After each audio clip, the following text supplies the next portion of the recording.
posparto. ¿Listo? El periodo perinatal que vamos a ver hoy es después de que la mujer ya tiene a su bebé.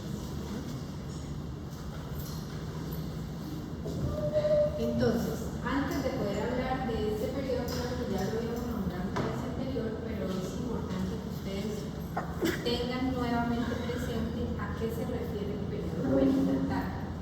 ¿Sí? En psiquiatría, no estoy hablando de gineco, no estoy hablando de medicina interna, nada. En psiquiatría perinatal comprende el periodo de embarazo y un año después de haber tenido bebé.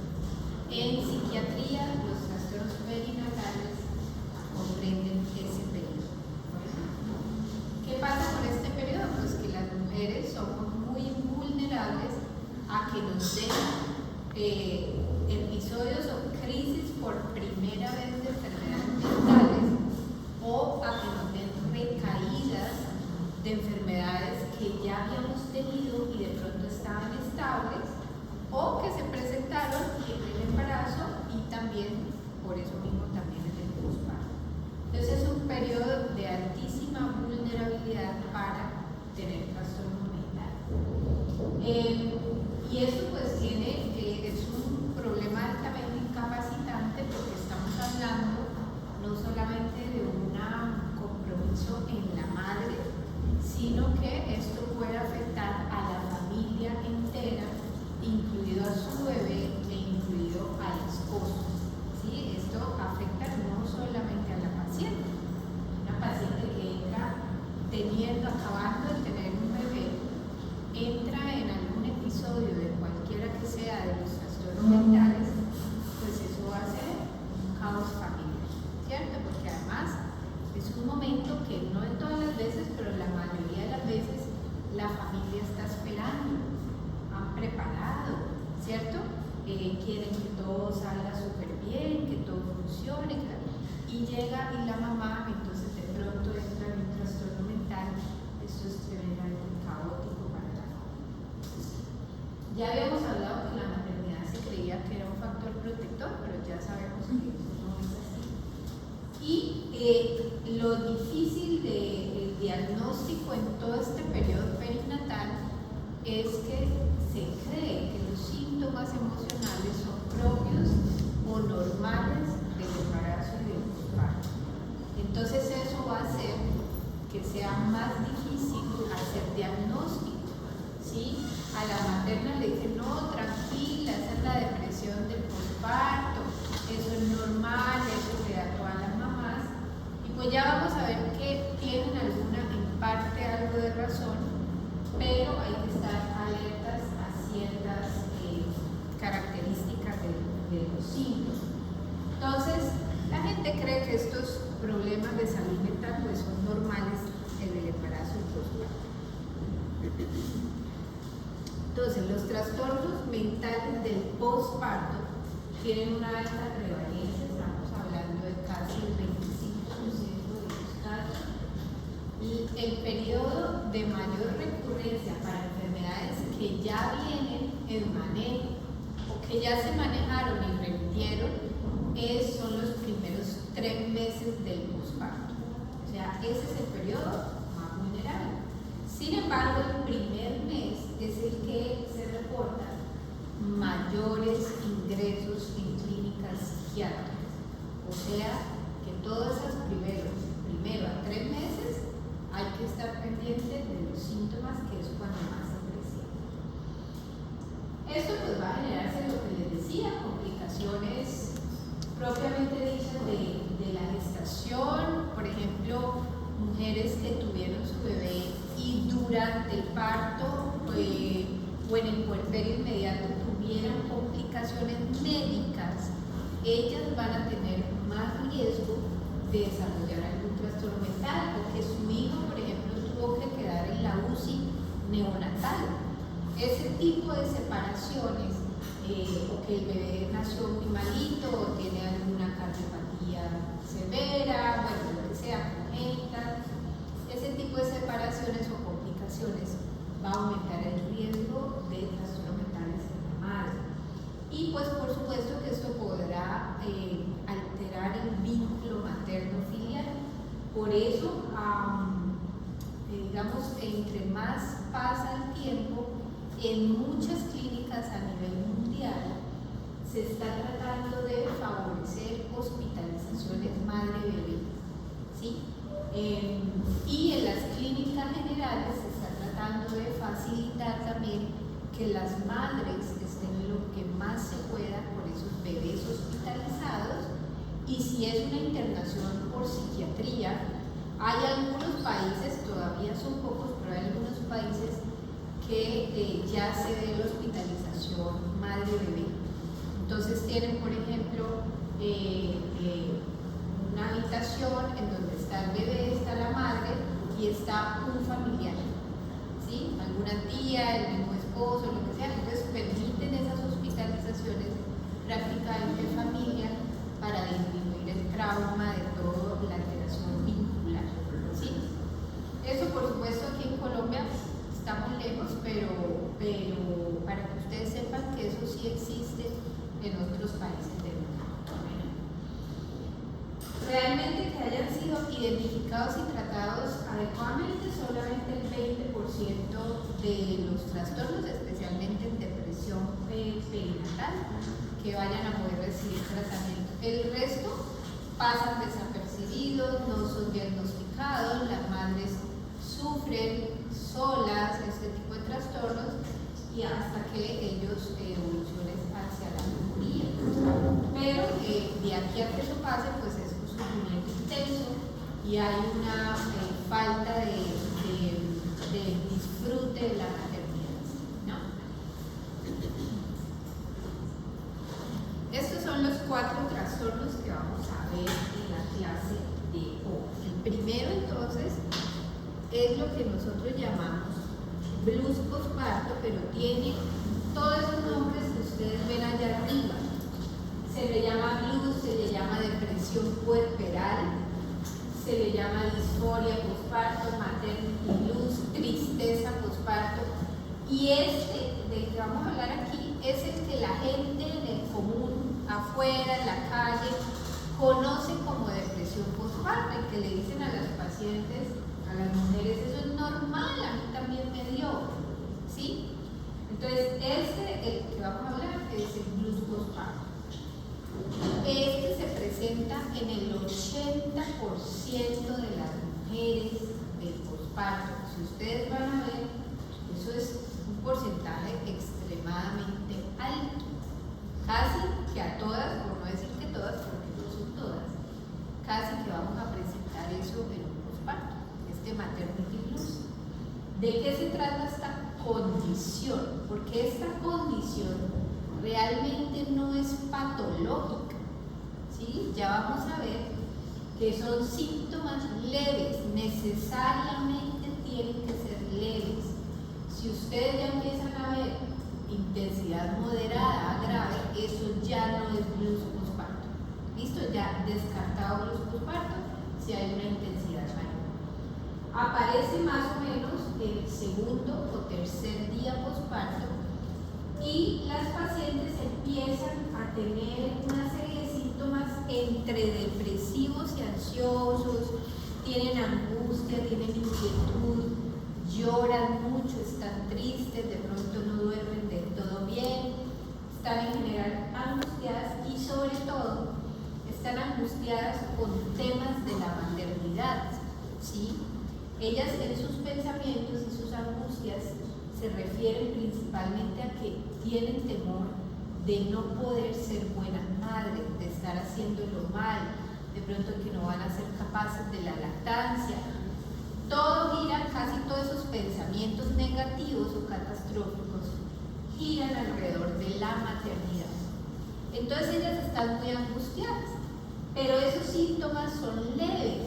¿Qué significa leves? Pues no hay ideas de muerte, suicidio ni filicidio, por supuesto, no hay síntomas psicóticos porque eso ya lo haría grave, pero además ellas conservan la funcionalidad, ¿sí? Entonces, a pesar de que lloren, están tristes, angustiadas, tienen pensamientos catastróficos, ellas hacen normalmente las cosas del día a día. Se bañan, se levantan, se arreglan, tienen ganas de cuidar al bebé, tienen ganas de dar lactancia, disfrutan la maternidad, a pesar de que los síntomas están allí, no les alteran el funcionamiento. O sea, son necesariamente leves y se quitan más o menos en el transcurso de 1 a 2 semanas. ¿Listo? Entonces, si los síntomas duran más de 2 semanas, pues ya tengo que prender alarmas, ¿sí? Más de 2 semanas, pero además, si son síntomas que no son leves, sino moderados a graves. Así tengan menos tiempo, si son más alta intensidad, debo estar pendiente porque puede ser otra cosa que ya no es el blues postparto, ¿sí? Bien. Aquellas mujeres que tienen como un riesgo especial de depresión porque han tenido antecedentes, porque la familia, porque la mamá tuvo, porque eso, pues ellas tienden a complicarse y a que ya no sea un blues, sino que esto se prolongue y más bien sea una depresión postparto. Entonces, dentro de los síntomas, pues ellas van a tener momentos de alegría, no están todo el tiempo con síntomas, no. Son síntomas que son intermitentes, que no alteran el funcionamiento. No hay una relación especial con variables demográficas y se ha relacionado principalmente con la caída hormonal después del parto. Eso es uno de los factores que al parecer se asocia. En los primeros días postparto, ustedes saben que caen las hormonas. Al salir la placenta, ustedes saben que la placenta es la que produce las hormonas que sostienen el embarazo. Entonces, cuando uno tiene el bebé, sale la placenta y así como sale de abrupta, también esa caída hormonal predispone a estos cambios a nivel emocional. ¿Listo? De ellas, un quinto de las pacientes van a presentar depresión postparto o psicosis postparto. Por eso, sobre todo si hay factores de riesgo, debo hacerle seguimiento a las pacientes que tengan especialmente algunos factores de riesgo o que tengan muchos estresores a nivel familiar o psicosocial, porque algunas van a evolucionar hacia trastornos más severos. Entonces, la disforia postparto, que es el mismo blues postparto, como ya les dije, en quienes sobre todo les da, acuérdense que el 80% nos puede dar, pero aquellas que por ejemplo tienen menos redes de apoyo, están un poquito más solas, de pronto han tenido conflictos en la relación de pareja justo al momento del nacimiento del bebé, que han sido mujeres cuyas madres las han sobreprotegido excesivamente, tienen más riesgo de blues postparto, ¿sí? Como que son muy consentidas, que las han protegido demasiado sus propias mamás, pueden tener más, o que de pronto ya tengan el antecedente familiar de depresión. ¿Qué debemos hacer? Como esto no es una patología mental, por lo mismo no vamos a usar psicofármacos. ¿Listo? Eso se va quitando solito. Lo que vamos a hacer los médicos es a tranquilizar a las madres y a la familia en general que las esté apoyando. Se les va a psicoeducar, se les va a explicar esto de qué se trata, que va a tener un tiempo de evolución, que debe ir disminuyendo con el día, se le dan signos de alarma si esto empieza a prolongarse, si empieza a aumentarse, si vienen unos pensamientos demasiado negativos, ganas de morirse. Entonces le hacemos psicoeducación. En caso de que se presente tal, pues debe consultar nuevamente. Pero en general lo que vamos a hacer es a tranquilizarlas. ¿Listo? Y les vamos a contar que el 80% de las mujeres pues podemos tener blues postparto o tristeza postparto. Por eso es que la gente por fuera en la calle dice, eso es normal, eso es la depresión postparto, este es el blues, ¿sí? Que es muy frecuente pero que es leve. ¿Listo? Entonces por eso es que es un poco más difícil hacer diagnóstico. diagnóstico de depresión postparto. Entonces, esto no lo vamos a medicar. Ahora sí vamos a hablar de la depresión postparto propiamente dicha. Ya no más blues, no más tristeza. Esto sí, estamos hablando ya de patología mental. También es llamada depresión sonriente. ¿Por qué creen que la llaman así? ¿Por qué tendrá como esa otra forma de llamarla? Por el hecho de que la maternidad se asocia a un estado de felicidad. Claro, la madre tiene que estar feliz. No es que acaba de tener bebé y eso es lo más maravilloso del mundo. Entonces, no está bien visto en la sociedad que una madre que acaba de tener bebé esté triste, esté deprimida. Entonces, ese término se usa un poco para visibilizar lo difícil que puede ser diagnosticar esta enfermedad y la carga interna que deben llevar estas madres, porque a ellas les va a costar mucho trabajo decirle al médico, miren, estoy sufriendo esto, me está dando así.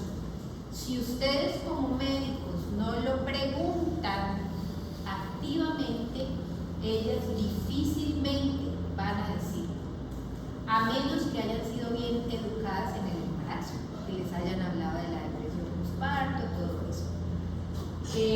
Entonces, es necesario preguntar activamente, es necesario educar activamente también en el embarazo, ¿sí? En los controles postparto, típicamente los médicos lo que hacen es preguntar acerca de los loquios, ¿cierto? Cómo está de pronto la cicatriz de la cirugía, que no esté infectada, que no huela mal, que no haya tenido fiebre, sangrado, etc. Pero no preguntan cómo está la paciente emocionalmente.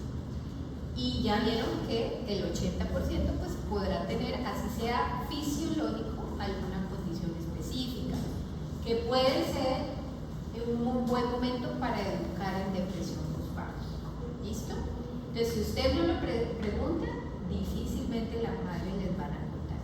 Y eso lo vemos nosotros cuando estamos en la rotación, pacientes hospitalizados con sus bebés, que nadie, absolutamente nadie ha detectado que están tristes, ¿cierto? Entonces, bueno, lo que dijimos es difícil, genera mucha confusión, porque además el embarazo en sí mismo y el parto en sí mismo genera desgaste físico, emocional. Entonces, a la mujer se le dice, no, eso es normal por lo que estás cansada del embarazo y el parto que fue muy difícil, etc. Entonces, eso genera diagnósticos tardíos. Es más frecuente que inicien las primeras 4 semanas postparto. Es como lo más frecuente. Pero mientras esté en periodo perinatal, se le puede asignar el nombre de depresión postparto. O sea, esto puede ir hasta el primer año del postparto, pero es más frecuente en las 4 primeras semanas. Y necesariamente debe ser de intensidad moderada a grave. ¿Listo? Para hacer una depresión postparto. También lo mismo que el blues se relaciona con la caída hormonal propia del postparto y también el aumento del cortisol, que es fisiológico a finales del embarazo. ¿Listo? Entonces eso también puede estar asociado. ¿Qué hay que hacer? Tratamiento oportuno, detectar oportunamente los síntomas, iniciar psicoterapia, iniciar tratamiento farmacológico que va a ser de al menos un año, entre 6 meses y un año después de la mejoría clínica. ¿Sí? No es un año después de que se empezó el tratamiento, es un año contado a partir de la mejoría clínica. Bueno, entonces, bueno, al final hablamos un poquito de la... O sea, primero se mejora el parto. ¿Perdón? ¿Cuál es el criterio de tiempo? O sea, ¿cuánto tiempo deben durar los síntomas? Lo mismo, es igualito al trastorno depresivo mayor. Si tú tienes una mamá con 15 días de ya puedes hacer diagnóstico de depresión postparto. Los mismos síntomas son los mismos criterios. ¿Listo? Es exactamente, pero los tienen que saber muy bien, porque también les va a servir para diagnosticar en el embarazo. Vimos que la depresión gestacional tiene los mismos criterios, ¿cierto? Y la depresión postparto. ¿Tú Yo preguntabas? los medicamentos no los entendí. Al diagnóstico y los doy a partir de... Diagnóstico y trato con medicación. ¿Sí? Ya ahorita al final hablamos un poquito de la medicación y tenemos una clase específica de medicamentos. Pero digamos que primera lección son los ISRS. Bueno. Entonces, ¿qué factores se han asociado con la etiología de silencio? ¿Qué factores se han asociado? Pues como casi en todas las enfermedades que existen, hay factores biopsicosociales. Sin embargo, a pesar de que se han detectado factores específicamente biológicos y se sabe que son muy importantes, aquí lo más importante va a ser lo psicosocial. ¿Listo? Se sabe que lo psicosocial genera un impacto más fuerte. Uno puede tener todo lo biológico y aún así no desarrollar la depresión postparto. Pero si hay factores psicosociales, así no tenga mayor cosa biológica, pues la va a desarrollar.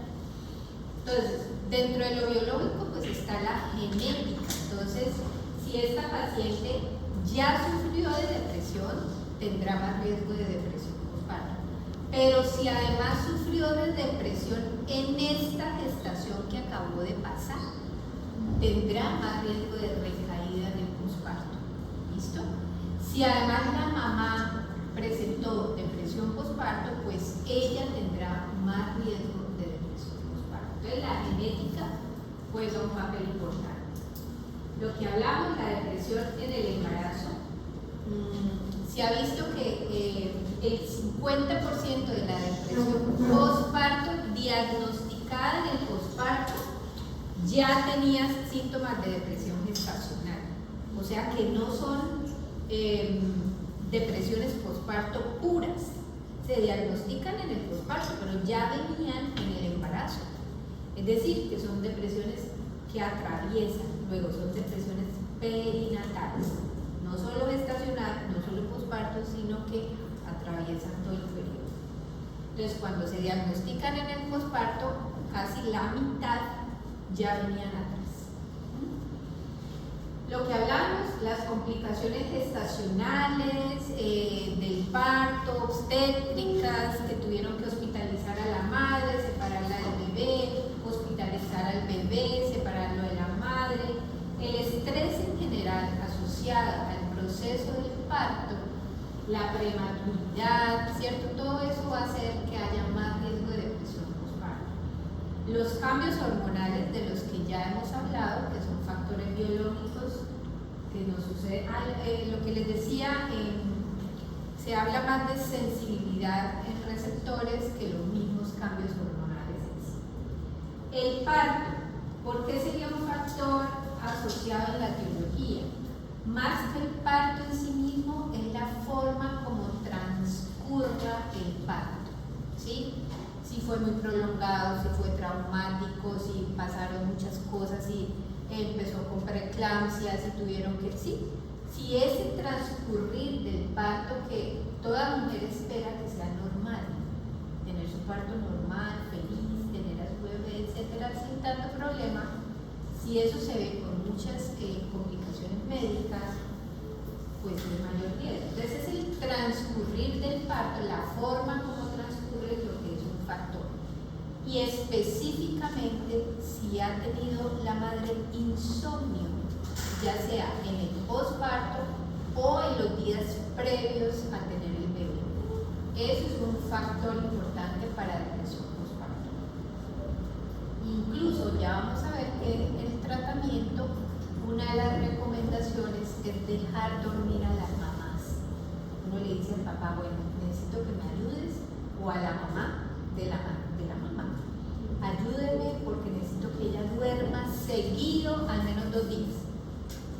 para dormir, que se acueste, que ayuda un poquito en lo de la lactancia, listo, pero déjenla dormir. Y muchas veces solamente con un buen dormir los síntomas pueden disminuir. ¿Listo? Y por supuesto tenemos el paradigma inflamatorio. Ustedes saben que hoy en día la depresión se ha visto muy asociada con todos los cambios a nivel inflamatorio. Anteriormente se creía que la depresión estaba principalmente asociada a una disminución en la función de las natural killers o de los linfocitos. Hoy en día el paradigma inflamatorio digamos, nos permite conocer que no hay solamente una disminución, sino que hay alguna parte de la respuesta inflamatoria que está disminuida y hay otra que está incrementada. ¿Listo? O sea, no todo es reducción, también hay una parte de la inflamación que aumenta. ¿Cómo qué cosas aumentan? Las citoquinas proinflamatorias, por ejemplo, la interleuquina 1B, la interleuquina 6, el factor de necrosis tumoral, esas están especialmente aumentadas en depresión. Incluso se ha visto que la prostaglandina E2, que está asociada con partos prematuros o contracciones uterinas, también está elevada en mujeres deprimidas en el posparto. Entonces, ahora, normalmente la respuesta inflamatoria de manera fisiológica aumenta cuando se acerca el parto. ¿Por qué? Porque se necesita que de alguna manera se disminuya la probabilidad de infecciones, ¿sí? Entonces la respuesta inflamatoria está aumentando. El cortisol también aumenta, pero entonces lo que se ve es que cuando esos aumentos son excesivos, allí es cuando hay riesgo de depresión postparto. Y es una relación bidireccional. Tanto la depresión hace que aumente la respuesta inflamatoria, esta de la que hablamos, como la respuesta inflamatoria aumentada o alterada aumenta el riesgo de depresión. Es bidireccional la relación. Bien. Y en cuanto al cortisol que se aumenta, pues lo que sucede es que se ha visto una alteración en la sensibilidad de la respuesta al cortisol, que normalmente es antiinflamatorio y se aumenta fisiológicamente cercano al parto. Entonces hay una alteración en esa sensibilidad del cortisol, y esto puede hacer que la regulación que hace el cortisol de la respuesta inflamatoria pues no se dé adecuadamente porque no hay una adecuada sensibilización.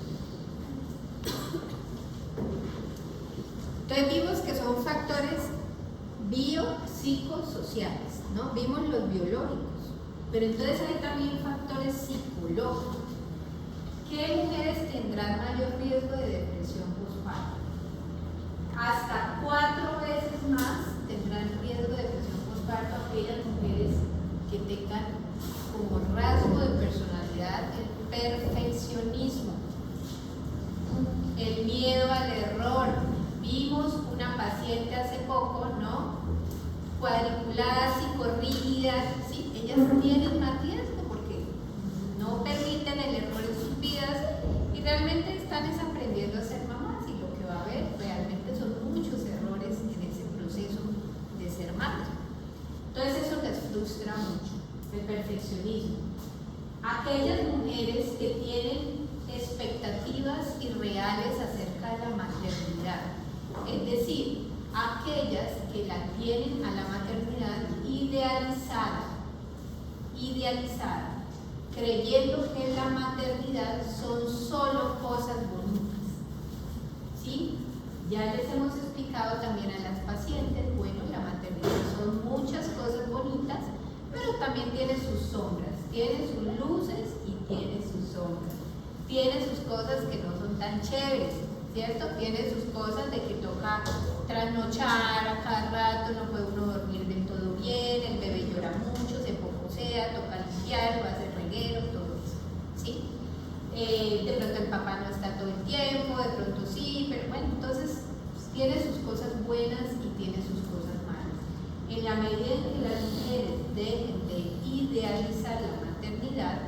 probablemente vayan a tener un menor choque con la realidad, ¿sí? Y eso hace que estén mejor preparadas para una maternidad real, ¿sí? Bueno, la violencia de género, por supuesto, si justamente estoy con mi maternidad, acabo de tener bebé y estoy sufriendo violencia en mi familia, eso va a ser factor psicológico para desarrollar. Y aquellas mujeres que no planearon su embarazo tendrán también hasta 4 veces más riesgo de depresión postparto. Aquí lo que les pongo es como por mostrarles lo que hablamos de las expectativas irreales o la idealización de la maternidad. Incluso en revistas que son muy famosas, incluso que son de salud de la mujer, ¿cierto? Ponen imágenes como esta de cómo recuperar, aquí esto porque es como, tienen términos españoles, ¿no? Cómo recuperar el tipazo, que es como el cuerpazo, ¿cierto? Como si uno recién parido, como dice la gente vulgarmente, tuviera que tener un cuerpazo, ¿sí? En general, no se tiene por qué tener, pero mucho menos si acabo de tener un bebé, pues lo normal es tener mis buenas curvas, ¿cierto? Mis buenas estrías, lo gordito, todo, porque eso es lo normal. Entonces aquí le pintan a las mujeres unas expectativas irreales que no tienen por qué ser así en un momento de la vida en que no tienen por qué ser así. Entonces, la sociedad también colabora en tener esas expectativas irreales en la maternidad, ¿cierto? Las mujeres debemos aprender a ser muy críticas respecto a cómo la sociedad nos presiona para ciertas expectativas irreales de la maternidad. ¿Listo? Entonces, algunas es la experiencia más maravillosa de mi vida, escriben algunas, puede ser que sí, pero para otras personas no tiene por qué ser la más maravillosa, ¿cierto? No es que hay que generalizar. Considera, por ejemplo, es un bebé muy bueno que duerme toda la noche, entonces si mi bebé en cambio es llorón y no deja dormir, entonces estoy desesperada porque yo pensé que esto iba a ser diferente, ¿cierto? Y realmente no es así, no tienen por qué ser todos los bebés tranquilos, habrá algunos que son tranquilos, habrá algunos que son más llorones, ¿cierto? Y lo que les decía, hay presión social para que la mujer pierda peso rápidamente y recupere el que tenía antes de embarazarse, ¿no? Aquí, por ejemplo, dentro de los factores sociales, bueno, esta es una foto de una revista de una mujer saliendo de acabar de tener bebé, en tacones, súper bien arregladita, o sea, no, tú puedes salir en chanclas y en pijama si quieres, ¿sí? Sí, o sea, no es necesario, ¿sí? Entonces es la presión, es lo que le están taladrando a las mujeres todo el tiempo. Otros factores sociales, bueno, la cultura, por ejemplo, a medida que pasa el tiempo, pues las mujeres tienden a salir de sus hogares y querer ir, por ejemplo, a estudiar lejos de las familias. De pronto hay universidades que ofrecen mejores oportunidades, otros países, etc. Entonces, esa separación de los núcleos familiares de las mujeres hace que de pronto cuando yo voy a tener mi bebé, no he estado en contacto con la maternidad de otras mujeres de mi familia, ni siquiera de amigas o vecinas, porque cuando uno vive aparte, pues vive aparte, ¿cierto? Entonces, el tener por primera vez un bebé en brazos, por primera vez en la vida, cuando uno va a ser mamá, pues hace que uno no haya estado en contacto con la crianza de otras mujeres. Por ejemplo, cuando uno queda en su propia familia, su núcleo familiar y está estudiando y viven ahí las hermanas o me veo con mis primas que acabaron de tener bebé, ¿cierto? Pues uno está en contacto con cómo es la crianza, cómo es tener un chinito, cómo es, ¿sí? De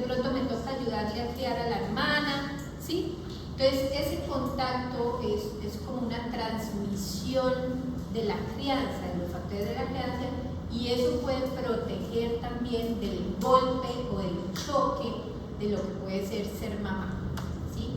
Entonces, claro, con el tiempo las mujeres cada vez salimos más del hogar a prepararnos en otros sitios. Entonces, eso podría llegar a ser en algún momento factor de riesgo para la depresión postparto. Bien. Factores de riesgo en general. Algunos son ya los que hemos hablado, haber tenido depresión previamente. Si yo ya tuve hijos y en alguno de esos pospartos tuve depresión posparto, pues tendré más riesgo en este posparto actual. Tener las complicaciones en el parto, no tener buen apoyo social, tener conflicto en la relación de pareja, especialmente las madres que son adolescentes, en ellas hay que tener más cuidado. Que esté viviendo la mamá acontecimientos vitales estresantes justo en el momento del parto, o aquellas mujeres que han tenido también no solamente antecedentes de depresión, sino también antecedentes de trastornos de ansiedad. Incluso algunos autores consideran que es mayor el riesgo si uno ha tenido un trastorno de ansiedad previo de tener depresión postparto. Más que la misma depresión en sí.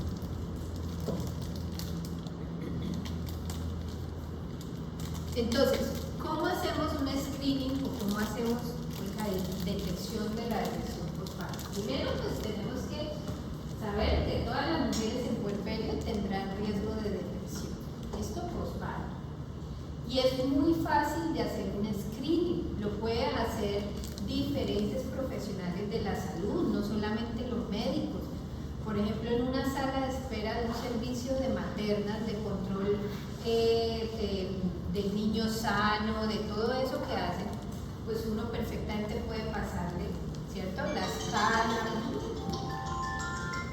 Entonces es muy sencillo hacer y lo pueden hacer diferentes profesionales. Hay dos herramientas principales que son las que más se usan, no significa que son las únicas. Está la escala de Edimburgo, que ya la conocimos en la clase de depresión gestacional. En este caso se considera positiva con un puntaje mayor o igual a 11. ¿Listo? Y están las preguntas de Woolley, que son desarrolladas por los británicos, que son... Aquí está la escala de Edimburgo, que ya ustedes la conocen, las 10 preguntas, etc. Cómo se hace, y las preguntas de Woolley, que no sé cómo se digan, son 3 preguntas que hay que hacerle a las madres. Primero, en el último mes, ¿con qué frecuencia se ha sentido deprimida, desesperanzada o baja de ánimo? ¿Listo? Segunda, en el último mes, ¿con qué frecuencia se ha sentido que nada le interesa, que no disfruta haciendo las cosas? Ahí está preguntando anedonia y tristeza, ¿cierto? O pensamientos depresivos en general. Y si estas son afirmativas, la tercera sería, ¿hay algo con lo que sientas que necesitas o requieres ayuda? Esa sería la tercera pregunta. O solamente prácticamente las dos positivas primeras, pues con eso ya consideramos una paciente en riesgo. Esto determina riesgo, no diagnóstico. Entonces, ¿cómo hacemos la detección? Bueno, primero la entrevista. Podemos, por ejemplo, prender alarmas en aquellas mujeres que están todo el tiempo muy preocupadas o muy obsesivas con la salud o el peso del bebé. Es que yo hago así y como que deja de respirar, como que, sí, están súper obsesivas con cada cosita del bebé. Hay que mirar si esta madre está depresiva. Las que son frecuentadoras habituales de los servicios en urgencias pediátricas, incluso en urgencias pediátricas se puede hacer screening para depresión postparto. Aquellas mujeres con alteraciones en el sueño, y lo que les decía anteriormente, el 50% ha tenido síntomas durante el embarazo, o sea que no se detectaron, ¿sí? En el embarazo no se detectó. La clínica, lo que les decía anteriormente, es lo mismo de una depresión mayor, es exactamente los mismos síntomas, simplemente aquí todo lo que son las cogniciones depresivas van a estar relacionadas con la maternidad. Por ejemplo, se sienten culpables porque no se consideran buenas mamás, se sienten irritables ante las demandas del bebé, que llora mucho, que me irrita, que no me lo aguanto, ¿cierto? Están agobiadas por la lactancia porque toca trasnochar mucho, o sea, tienen mucho que ver principalmente es con el tema de la maternidad, sus cogniciones depresivas están asociadas a eso. Y hay un síntoma especial, que eso sí no se ve en otras depresiones de otros momentos de la vida, que son las fobias de impulsión y que son típicamente egodistónicas, ¿sí? Entonces les voy a poner aquí un ejemplo de una fobia de impulsión. Esto es real, ¿sí? Es un relato real, entre comillas. Si estaba sola, eso es una fobia de impulsión, si estaba sola no podía acercarme a la ventana con mi bebé, me venían imágenes sangrientas a la mente, era terrible. Si me acercaba a los cuchillos de la cocina me imaginaba apuñalando a mi bebé, así que tuve que pedir a mi marido que escondiera los cuchillos. Tampoco podía bañarlo yo sola porque temía ahogarlo, o sea, hacerle daño. Son una especie de obsesiones, pensamientos obsesivos o imágenes de características intrusivas que se vienen. No es lo mismo, no es lo mismo a que ellas quieran hacerle daño al bebé. Esto es egodistónico. Ellas se sienten terriblemente mal por esas imágenes o pensamientos que se les vienen a la cabeza y las hacen sufrir terriblemente. Una persona que no sea detallista en la entrevista, un médico, o que no sepa, va a creer que la paciente tiene ideas de heteroagresión hacia el bebé, ¿sí? Y se lo van a quitar. Entonces, ojo, no es lo mismo, esto es una obsesión, esto es egodistónico. Ella sufre terriblemente por esos pensamientos o imágenes que se le vienen a la cabeza. Son como parecidos a los del TOC, ¿cierto? Pero en este caso relacionados con el bebé. Esas son las fobias de impulsión que se pueden ver en la depresión postparto. ¿Qué pasa con la depresión no tratada? Riesgo de que se cronifique, ¿cierto? Y entre más se demore el diagnóstico, pues será peor, las duraciones más prolongadas, que puede ser hasta el 50% de los casos. Riesgos en el bebé.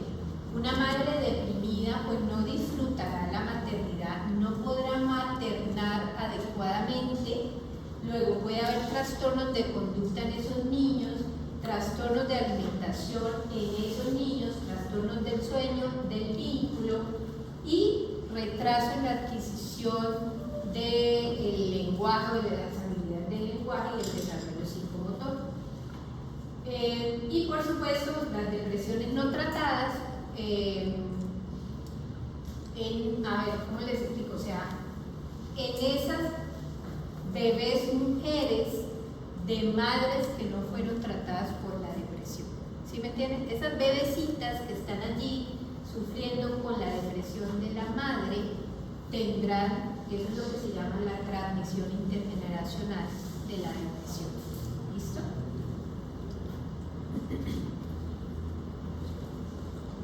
Entonces lo que hablamos, altera la capacidad de maternar. Estas son madres que estarán más inhibidas en el posparto, van a tener menor interacción con los bebés, les hablan menos, les sonríen menos, los miran menos. Y acuérdense que cuando ustedes están criando, la mirada con el bebé, eso va a generar una serie de beneficios en el psiquismo del bebé, es lo que va a formar el psiquismo del bebé. La sonrisa de la madre luego va a generar la sonrisa social en el bebé, ¿cierto? Pero si el bebé no ve a la madre sonreír, la mamá no lo mira, pues psíquicamente necesariamente va a haber una alteración allí. ¿Listo? Dificultad para capacidad de disfrute en la relación con el bebé, miedo a estar a solas con el bebé por las mismas fobias de inclusión, ¿cierto? Y por supuesto mayor riesgo a abandonar la lactancia, ¿no? La irritabilidad con la lactancia. ¿Cómo se codifica? Entonces está, por ejemplo, para el 6-10 se utiliza en el inicio de las primeras 6 semanas del posparto. Para el 6-11 tiene una propuesta similar. En el DSM-4 se consideran las 4 semanas antes o después del parto, porque en el DSM-5 lo consideran como depresión periparto, ¿sí? O sea, antes y después.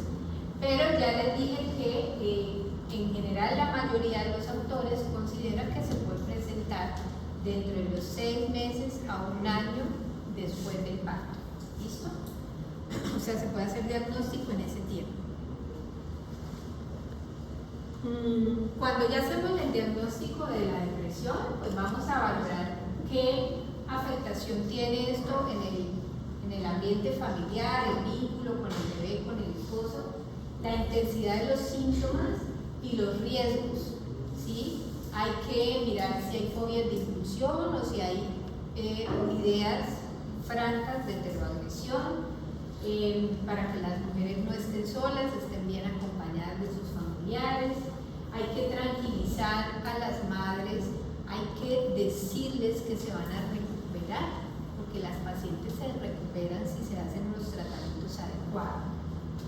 Se promueve el autocuidado, se promueve el apoyo comunitario, si existe. En nuestro medio pues esto no es tanto.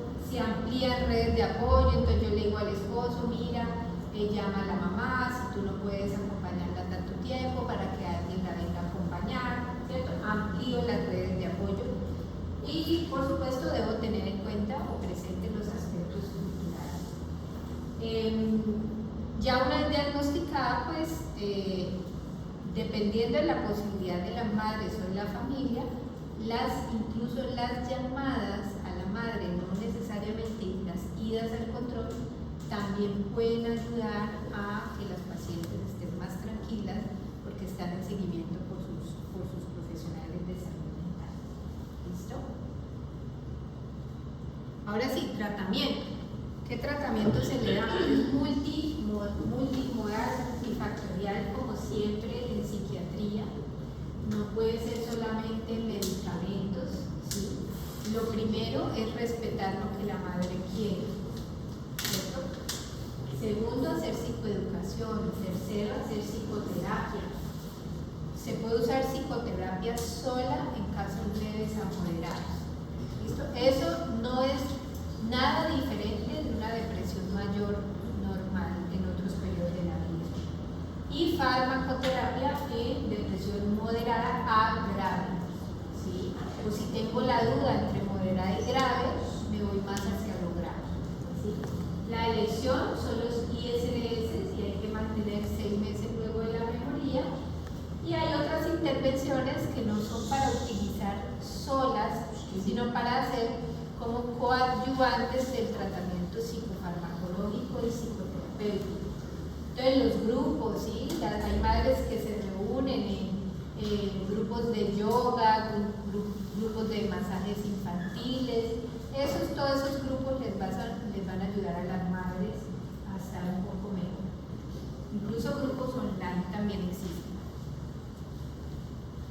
¿Listo? ¿Claro hasta ahí? ¿Preguntas? ¿Depresión postparto? ¿Preguntas?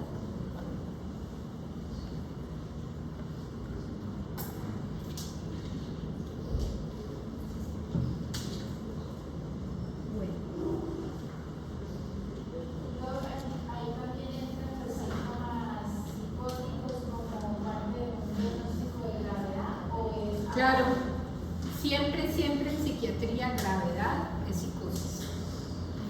psicosis e ideación suicida es gravedad. Ustedes ya pueden considerarlo gravedad. Bueno, listo. Depresión posaborto. Bueno, ahora que es pues más fácil tener un acceso a un aborto terapéutico, vamos a ver que hay cosas de aquí que pueden haber cambiado.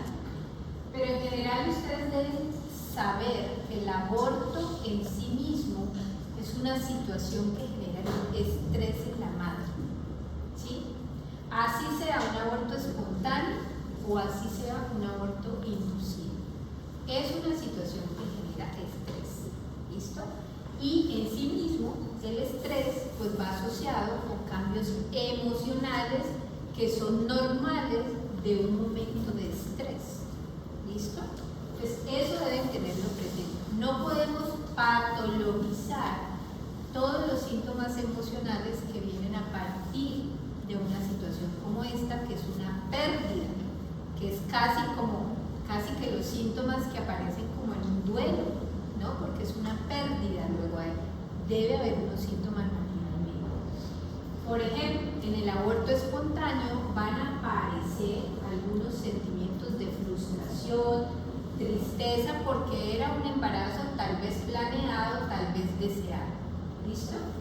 Puede haber miedo a la enfermedad, a la invalidez o a la muerte, o a la misma intervención médica.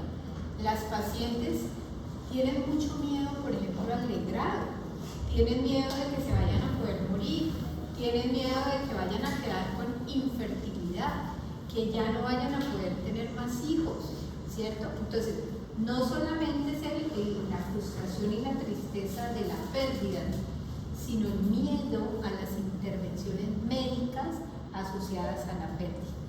¿Listo? Y por supuesto hay sentimientos de fracaso, sobre todo en aquellas mujeres que estaban deseando mucho ser madres. Entonces una pérdida puede significar en la mente de ellas, así no sea una realidad, que están fracasando como mujeres o como madres. ¿Listo? Entonces eso es un aborto espontáneo. En un aborto inducido, ¿qué puede haber? Pues síntomas que pueden ser similares, pero sobre todo puede haber ansiedad, puede haber rabia, miedo, culpa, especialmente porque las mujeres que se van a inducir un aborto más antes que ahora tenían que enfrentarse a una decisión muy difícil que además estaba señalada por la sociedad, porque era además un delito, ¿cierto? Por supuesto que tenemos unas condiciones que ustedes saben que son las que se aceptan, ¿cierto? Entonces, decidir hacerse un aborto en un ambiente en el que está rodeada de valores sociales, religiosos, morales, etc., eso puede ejercer demasiada presión en la mente de una mujer para tomar la decisión. ¿Listo? Así ella no quiera tener su bebé, todos esos factores que les nombro aquí generan mucha presión. Si además tienen una pareja que les está presionando mucho para inducirse el aborto, eso por más razón va a generar cierto nivel de estrés. Entonces, ese periodo es un periodo de estrés normal, tanto en el inducido como en el espontáneo, que va a desaparecer luego de unos días. Y sobre todo si tiene un buen acompañamiento médico, una buena psicoeducación, ¿cierto? En aquellas que son espontáneos, pues explicarles a las mujeres por qué pudo haber sucedido, ¿cierto? Para que ellas disminuyan como esos pensamientos de culpa. Importante, los abortos, tanto inducido o espontáneo, no producen habitualmente trastornos mentales. ¿Listo? No están. Una cosa son síntomas de estrés, ¿cierto? Que es lo que estamos hablando, que es un periodo de estrés normal que se va resolviendo, no hay alteración funcional, etc. Y otra cosa es trastorno mental. Estamos diciendo que es un periodo de estrés y que van a haber unos síntomas emocionales propios del periodo de estrés. diciendo también que no están habitualmente asociados a enfermedad mental. Ya vamos a ver unos casos específicos en donde esto puede aumentar el riesgo de trastornos mentales. Y típicamente estos síntomas de estrés normal se resuelven más o menos después de 3 meses de haber tenido el aborto. ¿Qué se resuelve, por ejemplo, que ustedes conozcan en 3 meses? Los adaptativos, ¿cierto? Los síntomas adaptativos, uno más o menos a los 3 meses ya los está resolviendo.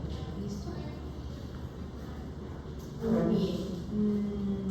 Pues importante dejar que las madres expresen todas esas emociones, pensamientos, culpas, etcétera, para que esto también permita una mejor elaboración de esos duelos o de esas pérdidas.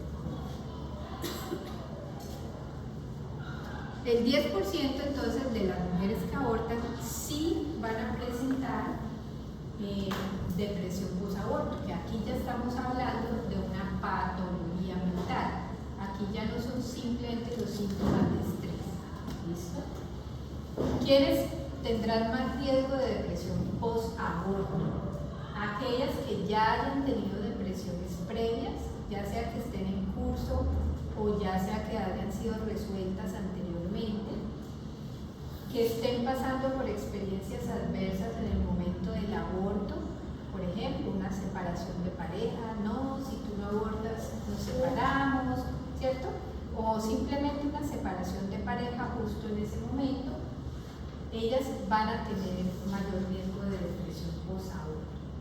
Ahora, esta combinación, como quien dice, esta triada, ojo porque aquí aumenta el riesgo y hay que ponerle más cuidado a estas mujeres que se pueden deprimir en el posaborto. Una situación que sea de aborto inducido, más antecedente personal de depresión, más presión para tomar la decisión, excesiva presión para tomar la decisión, ya sea porque tenga muchas dudas o porque tenga muy poco apoyo social. Esa combinación de esas 3 características, ojo porque tienen que estar pendientes de estas pacientes. Se les pueden deprimir en el posaborto. Entonces, como en la clínica, lo mismo que una depresión en otro momento de la vida. Tal vez lo único es que aquí también las cogniciones van a estar muy asociadas a pensamientos o ideas de culpa asociadas a la toma de la decisión o a la pérdida de sí mismo. Pero del resto, los síntomas son exactamente lo mismo, los criterios son los mismos. ¿Listo? Entonces, que les quede claro, no todas las mujeres que abortan se deprimen. ¿Listo? Aún hoy en día, incluso teniendo ciertas situaciones en donde el aborto, digamos, ya no es considerado un delito, ¿cierto? Aún así, las implicaciones psiquiátricas del aborto siguen siendo motivo de debate. Aún son controvertidas, esto seguramente va a ser siempre, ¿cierto? Porque tiene muchos componentes relacionados, morales, religiosos, políticos, sociales, etc. Entonces, eso sigue siendo motivo de debate. Y también que ustedes no se les haga raro, porque es más, es relativamente frecuente que las mujeres, en vez de sentirse culpables por haber tenido un aborto, especialmente inducido, en vez de la culpa, lo que sientan es una sensación de alivio, como de descarga. Entonces, eso no es patológico, eso es algo común cuando una mujer ha tenido que tomar la decisión de inducirse un aborto. ¿Listo? La sensación de alivio. Ninguna mujer va feliz a hacerse un aborto. ¿Listo? Ninguna mujer dice vamos a abortar. No, eso no existe. ¿Sí? No existe. La mujer va con algún nivel de estrés. ¿sí? O la misma decisión que tiene que tomar, o porque definitivamente no puede ser mamá en este momento, etc. O sea, hay muchas cosas que le generan angustia. O sea, ir a inducirse un aborto no es una decisión feliz de hacer. ¿Listo? Grábense eso.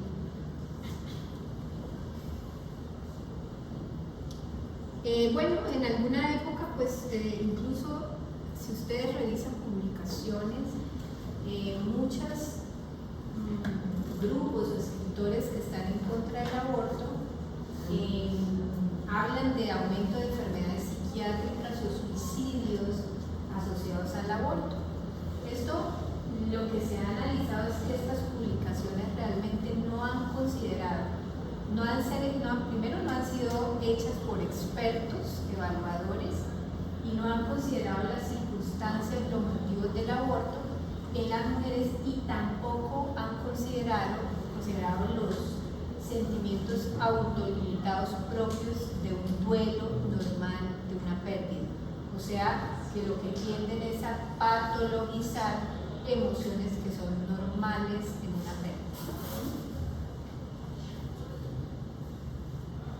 Bien, ¿qué puede generar que una mujer se induzca un aborto? Abandono del padre, amenazas de abandono de su pareja si continúa el embarazo, resultado de una violación o incesto, pobreza o sobrecarga con otras responsabilidades, por ejemplo, mujeres que tienen que trabajar día, noche para poder sostenerse económicamente, o si de pronto ya tienen otros hijos, etc.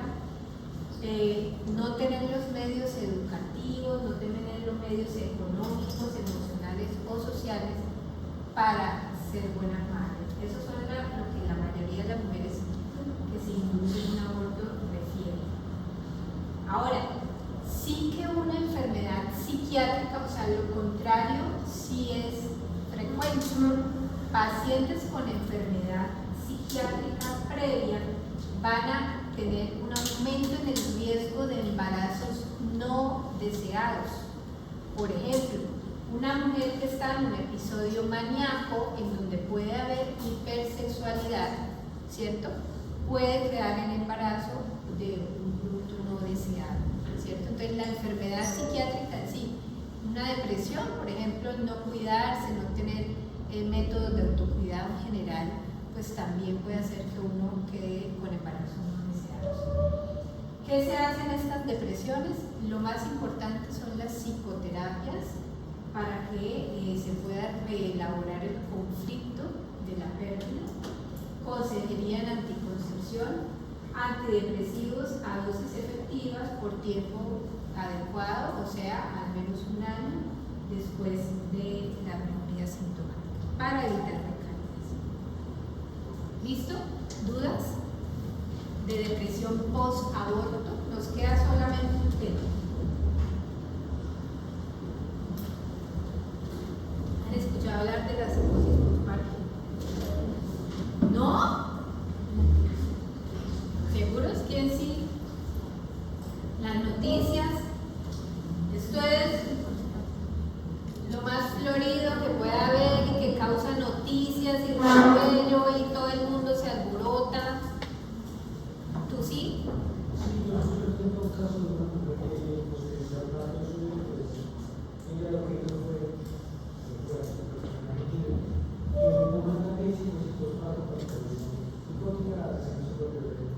entonces cometió filicidio. Eso es lo que genera más alboroto a nivel social, ¿no? En las noticias, todo eso.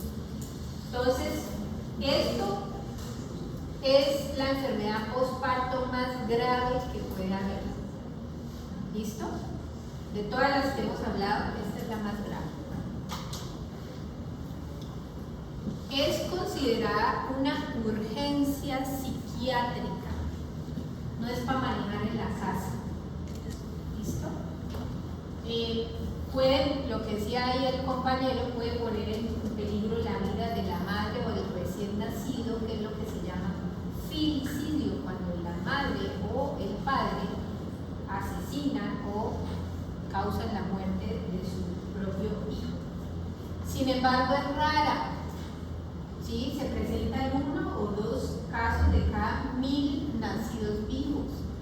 No es tan frecuente. Y se presenta sobre todo en las 6 a 8 primeras semanas postparto. O sea, los 2 primeros meses son los de mayor riesgo o donde más se presenta la psicosis postparto. Ya vamos a ver que el parto y toda su caída hormonal, como ya lo hemos explicado, es un factor que genera mucha vulnerabilidad para la presencia de episodios afectivos. ¿Cómo es la clínica? Ustedes se saben el criterio A para diagnosticar la esquizofrenia del DSM. Alucinaciones, delirios, ¿qué más? Comportamiento desorganizado, lenguaje desorganizado, síntomas negativos. ¿Sí? Eso, el criterio A de la esquizofrenia, solo el criterio A es lo que describe un episodio psicótico. Entonces eso es lo que vamos a ver en una psicosis postparto. La diferencia con otras psicosis en otros momentos de la vida es que estos tienen 2 parecidos. Uno, parecen un delirium, o sea, son fluctuantes. Tú ves a la mamá súper psicótica ahorita y al rato está súper bien. ¿Sí? Es fluctuante, parece un delirium. Y segundo, también parecen episodios maníacos. No necesariamente son episodios maníacos, pero están logorreicas, exaltadas, ¿cierto? Con voz altisonante, inquietas, con la habilidad afectiva, ¿sí? Entonces, parecen delirium y parecen, eso es lo que nosotros llamamos síntomas maniformes, o sea, que parecen un episodio de manía. Pero, de resto, es lo mismo que un episodio psicótico en general, alucinaciones, delirios, perplejidad. La perplejidad es un estado como de asombro constante, ideas delirantes, ¿cierto? Bueno, todos los que aparecen están muy ansiosas, inquietas, etc. Y este sí que puede aparecer súbitamente. Esto no es progresivo, esto es súbito, ¿sí? Puede aparecer incluso en los primeros días postparto, incluso en las primeras horas del posparto. ¿Listo? Bueno. Aquellas mujeres que han tenido un episodio de psicosis, en el 50% podrán tener psicosis en los siguientes pospartos que tengan, ¿cierto? En los siguientes embarazos o pospartos. Ahora, la psicosis posparto tiene altísima relación con el trastorno afectivo bipolar. Hasta un 40% de las mujeres bipolares pueden hacer psicosis en el posparto. Incluso una psicosis posparto por primera vez en la vida de la señora no ha tenido nunca una enfermedad mental. Puede ser el episodio índice de un trastorno afectivo bipolar. ¿Listo? Puede ser así como empieza una enfermedad bipolar. ¿Listo? Lo que les decía, riesgo de las primeras semanas en posparto, los síntomas pueden aparecer incluso en las primeras horas y tiene una cosa buena, bueno, varias, en el sentido de que no es tan frecuente, pero suele ser breve y hasta el 98% o más de las pacientes tienen una remisión completa. O sea, las pacientes se mejoran por completo en la gran mayoría de los casos.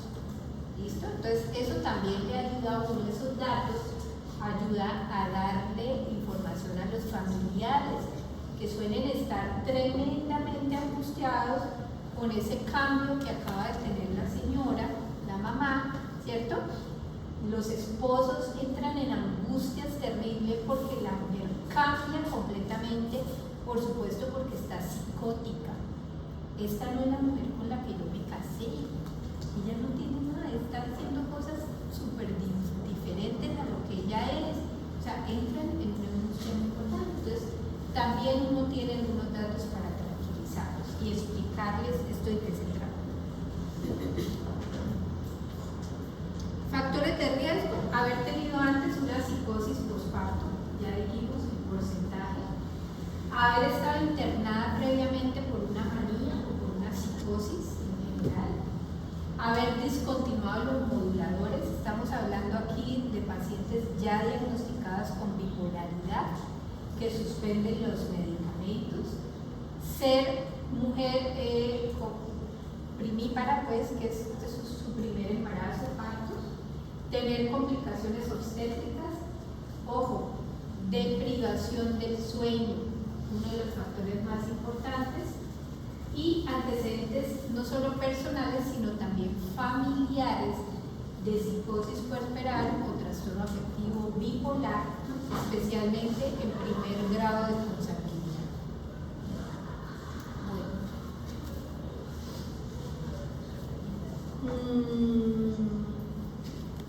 Factores asociados: la vulnerabilidad neurohormonal, que es de lo que hemos hablado todo este tiempo, la caída de las hormonas, la excesiva sensibilidad a cambios estrogénicos en mujeres ya vulnerables, ¿sí?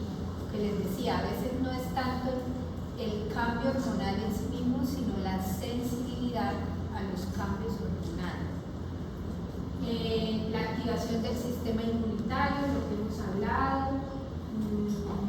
En el posparto pues hay un rebote inmunitario y eso puede, pues lo que estamos diciendo antes, puede asociarse a psicosis posparto. La producción de citoquinas proinflamatorias, que también hablamos en depresión posparto. Consecuencias: pues la alteración del vínculo materno-filial. Esto es una enfermedad en la que, al menos en nuestro medio, hay que separar a la mamá del bebé, porque hay que hospitalizarla. Eso va a tener consecuencias graves en ese vínculo, ¿sí? Hay que educar a los familiares para que sustituyan, al menos en parte, la falta que va a tener de la madre, ese bebé, ¿sí? Y lo que les decía, en otros países pues hay hospitalizaciones mamá-bebé, siempre y cuando se garantice que no hay mayor riesgo para el bebé. ¿Listo? Es grave pero infrecuente el suicidio materno y el femicidio. Entonces, por ejemplo, en ese caso que decía el compañero de ustedes, el 50% de los femicidios, 20 a 50%, se asocian a psicosis posparto, el 20 al 50%. O sea que no todos los femicidios son por psicosis posparto, ¿sí? No toda mujer que causa la muerte de su hijo está en psicosis, pero una gran parte, que es casi la mitad de los femicidios, pueden estar asociados a enfermedad mental grave. Lo que les decía, el tratamiento es hospitalario necesariamente, vamos a tener que usar antipsicóticos a dosis antipsicóticas, o sea, de episodio agudo normal.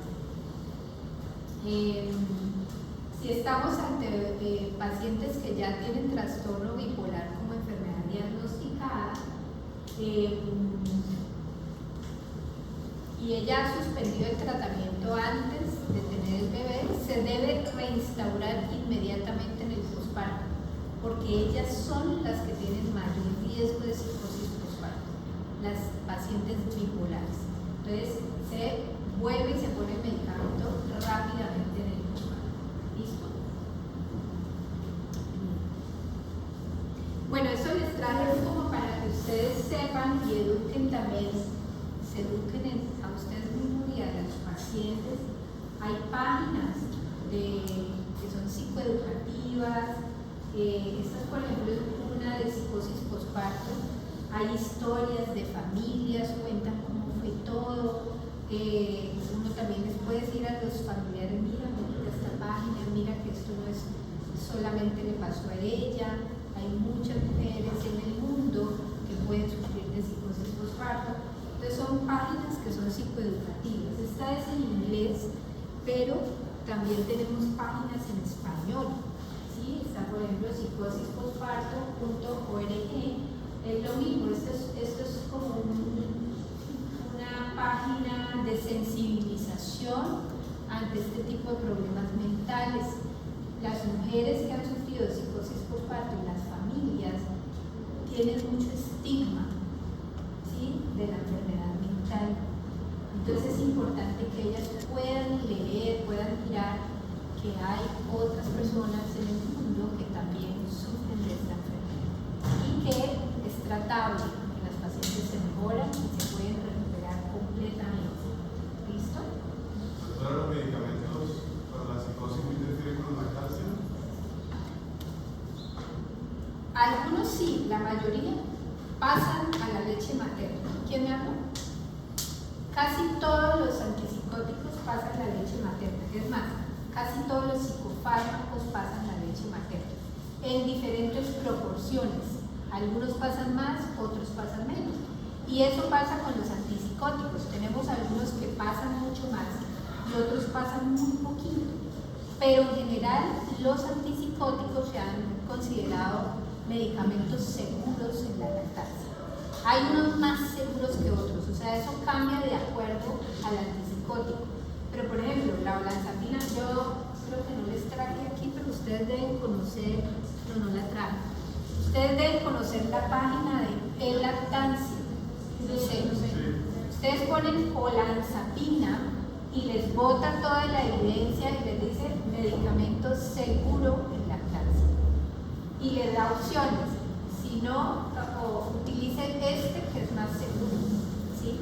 Entonces, la mayoría de antipsicóticos son seguros en la lactancia, pero hay unos que son más seguros que otros. Entonces, uno debe utilizar los que son más seguros, ¿sí?, de acuerdo a las categorías. Esto también lo vamos a ver en la clase de psicofármacos y embarazo y lactancia, porque eso es una clase muy larga, ¿sí?, y vamos a hablar cada uno de los psicofármacos. Pero sí, entonces, digamos, no es que les vaya, como dice, entre comillas, secar la leche, ¿sí? No es eso, sino que hay un porcentaje de paso del medicamento al bebé.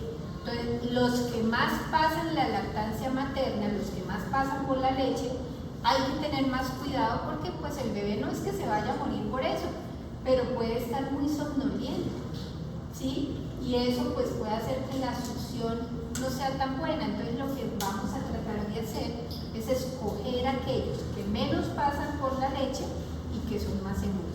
Que en general los antipsicóticos tienen un buen margen de seguridad en lactancia, sobre todo cuando es más nuevo. Y haloperidol, que es viejito, pero es bastante seguro. Listo, chicos, ¿alguna otra pregunta? Hemos acabado. ¿Dónde está la lista? ¿Faltó alguien por anotarse?